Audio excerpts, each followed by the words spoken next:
We're now in court number 1, the most famous court, I think, in the world. Barristers sit sideways on rather than frontways on, as you do in the modern courts. And as you can see, the dock there, which is in the middle, people who have stood in that dock would be Oscar Wilde, the Cray twins.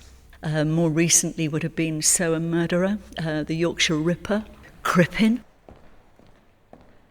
Hello, I'm Joshua Rosenberg, and this is the first episode of my new podcast, A Lawyer Talks, which I recorded recently at the Old Bailey. Keep listening if you want to hear just what was passed round the jury box in a soup bowl when Dr. Crippen was tried here in 1910 for murdering his wife. But my main reason for visiting the Central Criminal Court in London is to find out why one of His Majesty's counsel learned in the law will be spending the next year living above the cells. Well, several floors up, I suppose. He's Gregory Jones, the first KC to become Aldermanic Sheriff of London since medieval times. Well, before we hear what all that means, a quick word about A Lawyer Talks.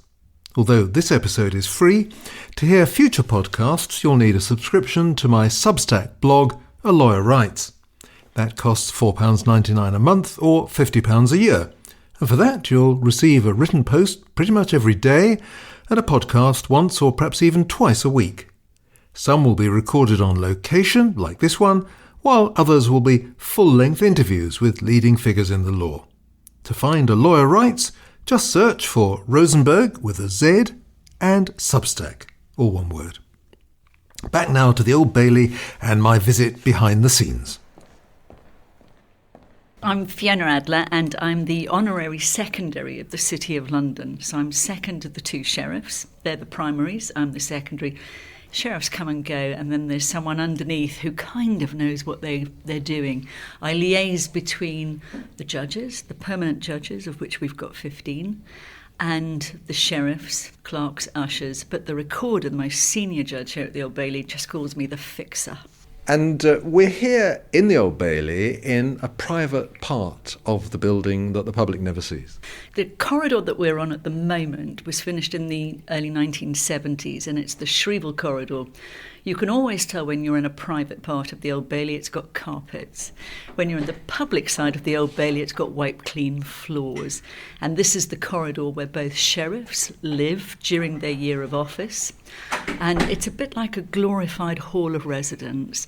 They have a wonderful receiving room, bedroom, bathroom, no kitchen. They eat out a lot, so there's a separate kitchen. And then their support team, their secretariat, is on this floor as well. And you might come here of an afternoon, an evening, and you might see, a sheriff wandering around in pyjamas? Well, I'm a previous sheriff myself, so I could say that when I was here in 2015, I never wandered around in my dressing gown, but my brother sheriff, who was the Aldermanic Sheriff, yes, of a morning he did, but before anybody else got in. My name is Gregory Jones.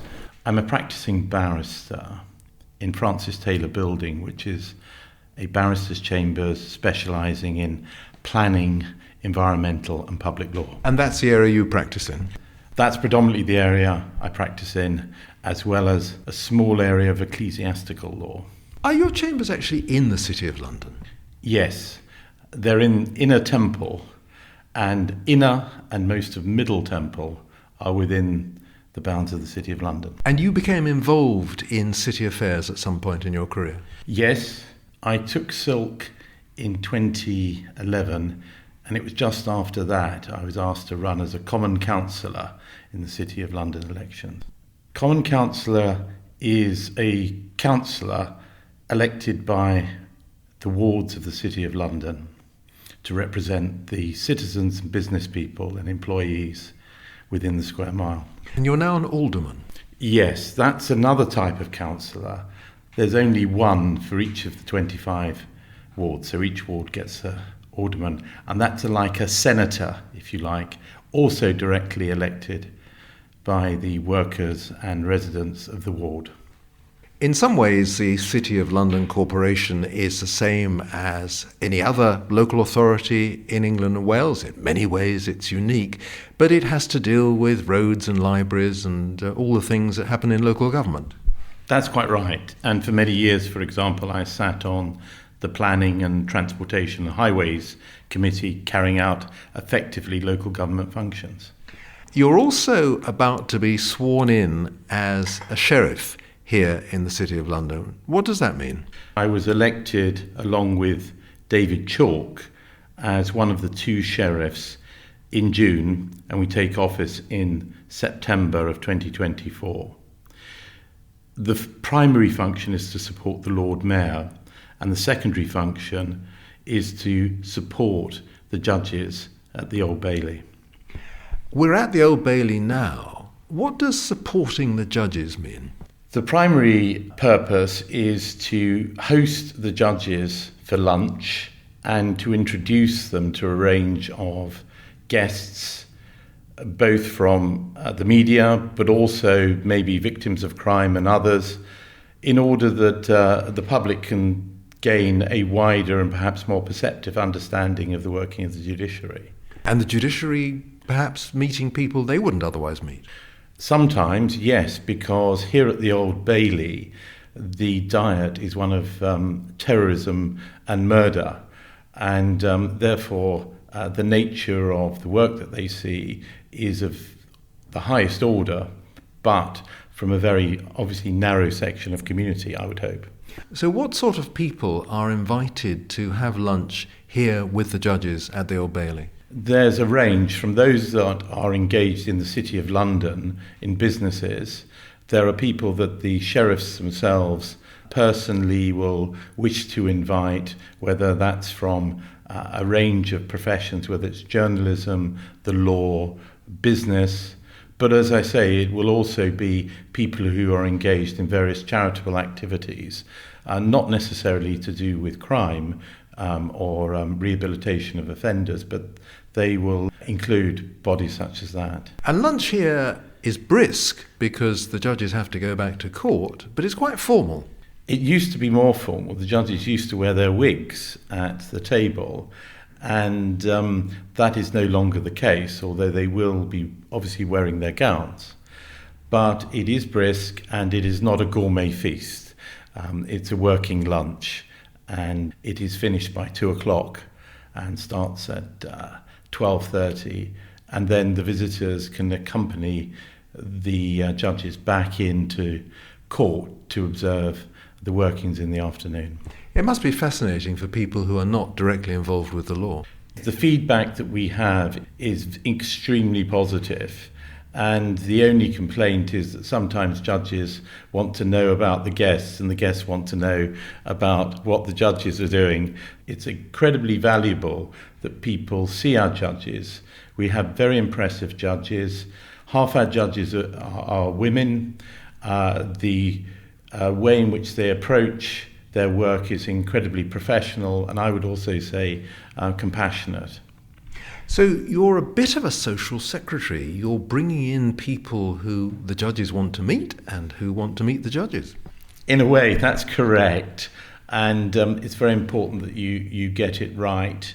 You get it so that the guests do not get in the way of the business, and that the judges can carry out their functions. I should add there is no alcohol served at lunch either, in case people are wondering. There used to be. There used to be, long before my time though.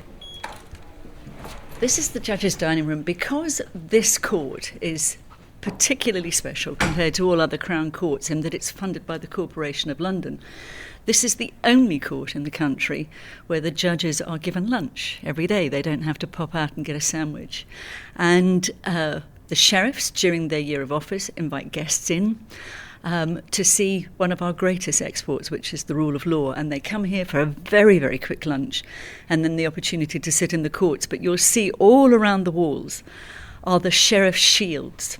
So it goes back to the late 60s for this part, and you will see these are the current sheriffs here, 2023. And if I move you along to the best shields in here thus far are definitely these ones here, and that's mine. Bit of a plug there. And your name is Adler, and what's on your shield? So what's on my shield is an eagle. So that's the German Adler. So Adler, very common German Jewish surname. 2 swords. I'm passionately involved in anti-knife crime. I run with the recorder and organise the knife crime outreach programme here. And then the red and the white behind, I'm a season ticket holder at Southampton. I should have been able to guess which team it was. Now let's just look at some of these artefacts over here, because I just saw them as we were walking along. What's that? This is the Old Bailey knocker. So this came off one of the doors that was known here at the Old Bailey, so when you wanted to gain entrance. But now we use it to keep the judges in order when we need them to be quiet. So it's a quick, and then they know someone's about to speak. What's this? Well, this is the warder's key cupboard, removed from Newgate Prison in 1903, with keys. And what else do we see here? There's a scale model of the building over there. What's interesting about the Old Bailey is it's 2 buildings that are sort of bolted together. The first part, the old part, finished in 1907, and that was the 6 courts first built, and then in the early 1970s increased to 18 courts. So whilst it looks like it's seamlessly sort of bolted together, there are actually 14 different floors altogether, and there are still parts all these years later that I discover that I've never been to before. It must be strange living here at the Old Bailey in the centre of London. It's a busy working court, and you've got, what, a flat upstairs somewhere? That's correct. I haven't tried it yet, so I can't give an authoritative opinion. I only know from my fellow aldermen and alderwomen who have held the office as to the pros and cons of the heating and air conditioning arrangements. But it must be very useful that you don't have to battle into work like everybody else in order to be here, and you can stay late after dinners or other public events in the city. It must be a strange existence. I appreciate you haven't started it yet, but are you looking forward to it? I'm looking forward to it. A bit of apprehension. You're absolutely right. There are a couple of flats in the Old Bailey, but the other residence at the Old Bailey is obviously the cells below that are used only during the day. There is no accommodation overnight, and the rest of the building will be empty during the night hours. So it is going to be quite an experience. Ghosts? Are there any ghosts? Apparently not. But it must be odd. I mean, you have the run of the building. You're presumably entitled to wander into the courtrooms and check everything's in order. Obviously, there's security here overnight, but you're in charge. I wouldn't go that far. In fact, the way in which the Corporation of London operates is that we have officers that are in charge of the building, and we also obviously have high security. So I wouldn't want to give the impression that there are sheriffs wandering around having pyjama parties in court number 1. But tell me why you think it's a good idea that the sheriffs do actually stay here. I mean, I appreciate you have to look after the judges, but once the judges have gone home, and perhaps some of them work quite late, you don't really need to be here, do you? I think the answer is you do, because the support of the judges is only one aspect of the Sharival, and that's a word I'd never heard of before, but Sharival job description. Almost every evening you will be engaged in some public function in and around the city, either supporting the Lord Mayor or else deputising for the Lord Mayor. So it's very rare that you won't have an evening or also an afternoon where you're not engaged. I will also have my duties as an alderman attending various committees during the day across the road in the Guildhall, where I sit on, for example, as deputy chair, the Hampstead Heath, Highgate and Queen's Park Committee, which is a pretty heavy form of public service. Because the city runs public buildings and public spaces way outside central London. That's correct. So, for example, not only Hampstead Heath and the spaces I've mentioned, Epping Forest, Burnham Beeches, the Animal Reception Centre at Heathrow Airport, that's run by the Corporation of London, and we have our own police force as well, which leads on economic crime. And these are things that the City of London has picked up over the years, responsibilities that perhaps other people aren't able to take on, and the city has simply taken them over. That's correct, broadly speaking. It's an eclectic group of responsibilities gathered over the years. So the history of Epping Forest is Victorian, whereas the acquisition of Hampstead Heath follows the abolition of the GLC, so is much more modern. But you're right, it's an important function that the city performs in making the wider place and of London, beyond the city walls, a pleasant and healthy place to live. You say that you sometimes have to deputise for the Lord Mayor. And am I right in thinking that whoever becomes Lord Mayor has always previously been an alderman? I think so. So far as living memory is concerned, it is a requirement that you be a serving alderman who has served the office of sheriff in order to be Lord Mayor.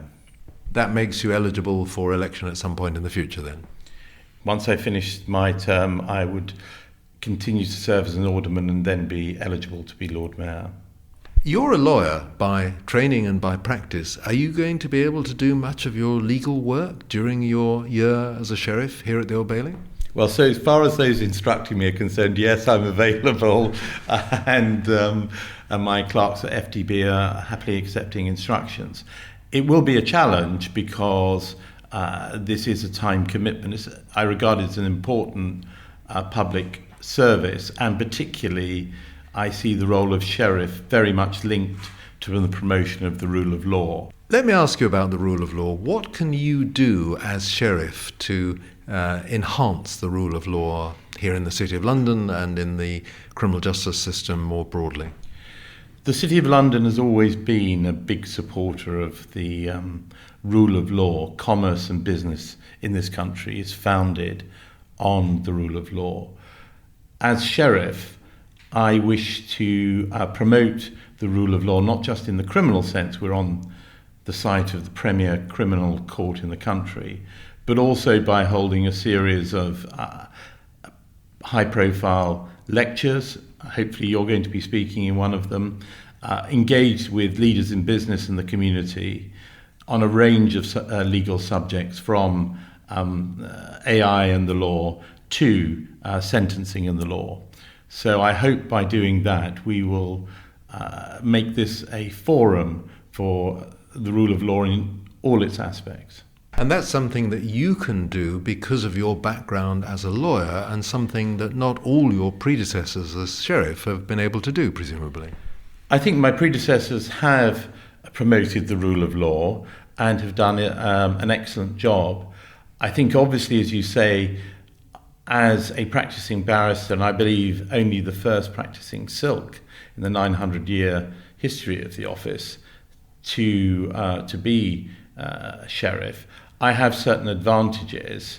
However, I think with the city's team, including the City Remembrances Office, which is staffed by lawyers, we can embed many of those relationships for my colleagues in the future, if they so wish to draw upon those relationships. And I obviously, as a serving alderman, would help my successors in any event. Have you actually appeared here at the Old Bailey as a barrister? No, something would have to have gone seriously wrong for me to appear in any other capacity other than an alderman. I have done criminal cases and indeed jury trials, but those have been within my specialist area of planning and environmental work, which isn't the diet of the Old Bailey. The bar, as you know, has moved on, and the legal services have moved on to a greater degree of specialisation. I have appeared in the Old Bailey, but that was only at a valedictory session for the retiring recorder, and then I robed up and nobody recognised me. So, the Old Bailey is, in one sense, a Crown Court, like any other Crown Court in England and Wales, where juries try the most serious criminal charges. But in another sense, it's entirely unique, isn't it? Yes, and one of the great benefits that we have at the Old Bailey through the patronage of the Corporation of London is that we can hold events such as the lectures I was mentioning, which many of my colleagues have done, and held other events here. But particularly with the cooperation of the judges, after hours, we hold here sessions with potentially vulnerable people on matters such as knife crime. And we have victims and the parents of victims, and indeed the surgeons who've had to work on the victims of knife crime, hold sessions with vulnerable young people, and the judges participate. And that is something that we can do at this court, which I regard as a great public service. And the aim of that is what? To warn people of the dangers of carrying knives? Yes. My understanding is that a great majority of the people are actually very young and do not fully appreciate the consequences of carrying a knife and the consequences of using a knife. If we can do anything to enlighten them in that way, we can potentially save people's lives in all senses of the word. And that's been very successful. And I'd obviously wish to continue that during my term of office. We're now in court number 1, the most famous court, I think, in the world. And when you look at it, it's very grand, beautiful Austrian oak, but very different to modern courts in that the jury, which is sat over there, on the right-hand side, is facing the public gallery on the left-hand side. But the really interesting and rather difficult part is that the witness box is just there. next to the jury box. And so open to intimidation from the public gallery over there. Barristers sit sideways on rather than frontways on, as you do in the modern courts. And as you can see, the dock there, which is in the middle, which leads straight down to the cells, there is not glass that goes all the way up. So security-wise, we no longer have the big cases with Category A. But to tell you, people who have stood in that dock would be Oscar Wilde, the Cray twins, more recently would have been So a Murderer, the Yorkshire Ripper, Crippen. In fact, with Crippen, the jury that was sat over there were passed round a piece of decayed flesh in a soup bowl to have a feel of.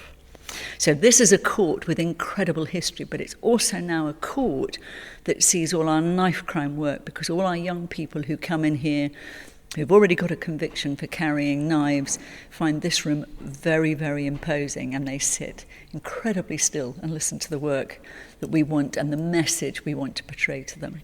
And we're standing very close to where the judges sit, and the extraordinary thing about being in this position is you can see everybody in the court. Indeed you can. And what is also interesting about this court, so if we move along here, you'll see all of these big chairs. They're all on rails. They are very, very heavy, but this one here in the middle is never sat in by a judge. This seat is reserved for the Chief Magistrate of London, who is the Lord Mayor. And what's this brass object immediately above the chair and on the wall? That houses the sword that is placed in the court of the most senior judge sitting at the Old Bailey that day. So every single court has that structure in it in order for that sword to be placed. Right, where are we now? So we're now in the Grand Hall, which is, as its name, Grand Hall, the most amazing structure. When they decided they needed this building built, they had a competition, and a range of architects were given the opportunity to quote. They were all given a number so that there was no favouritism.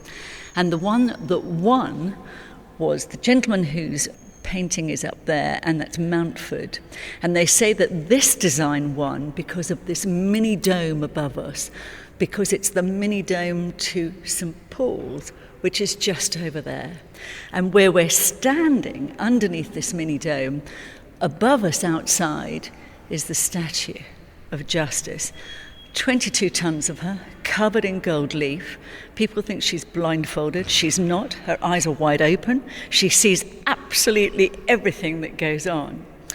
What's glorious about it in here is, so the Old Bailey has been struck twice. Once we had a bomb, early 70s, parked down on Old Bailey, but also during the Second World War, a bomb fell on that side of the building, the western side of the building, and took out all of these murals that are painted here. So you'll see the murals on the left-hand side are much paler, and these ones are much brighter. But they are by the same artist. They're by an artist called Moira, Gerald Moira. Now, the story goes that apparently the Corporation of London were very, very slow to pay him. So when he came back to do these ones, he put his face in each of the murals. And we have great fun here when we bring people in, asking them if they can find his face. So the one straight above us there, you can see he's the artist on the right-hand side. He's very, very easy to spot. The one over there, he's poking over his head round from the centurion. The one on the left over there, his head is just poking up from on top of behind the white horse there. And then this one here is the hardest one of all. I don't know whether you can see him in there, and probably time would prevent you because hardly anybody finds it. But you see there's a little old lady sat down beside the nurse. That's him there as well. The one you've just mentioned looks to me like the attack on this building during the Second World War. That's correct. It depicts the Blitz. But over here you see Moses. You do, and over here you see Runnymede. So they're all different depictions of great points in history. But above us you'll also see paintings that depict all the various different swords and maces for the Lord Mayor. And over here you'll see the Lord Mayor's chain of office on the right-hand side, but different swords. We've got the black sword there, which I think was last used for Winston Churchill's funeral. And then you've got the pearl sword, which is used to present to His Majesty when he comes to the city. This place is full of tradition. Fiona Adler, Honorary Secondary of the City of London, speaking to me at the Old Bailey. And you also heard from Alderman Gregory Jones, KC, who begins his year of office as one of the city's 2 sheriffs at the end of next week, alongside David Chalk. This courthouse had been opened for only 3 years when Crippen was tried here in 1910. Lord Alverstone, the Lord Chief Justice, had to be persuaded to hear the case. A message from the Master of the Crown Office to the Director of Public Prosecutions said that Alverstone was not at all fond of the new Old Bailey, as sitting there usually makes him ill.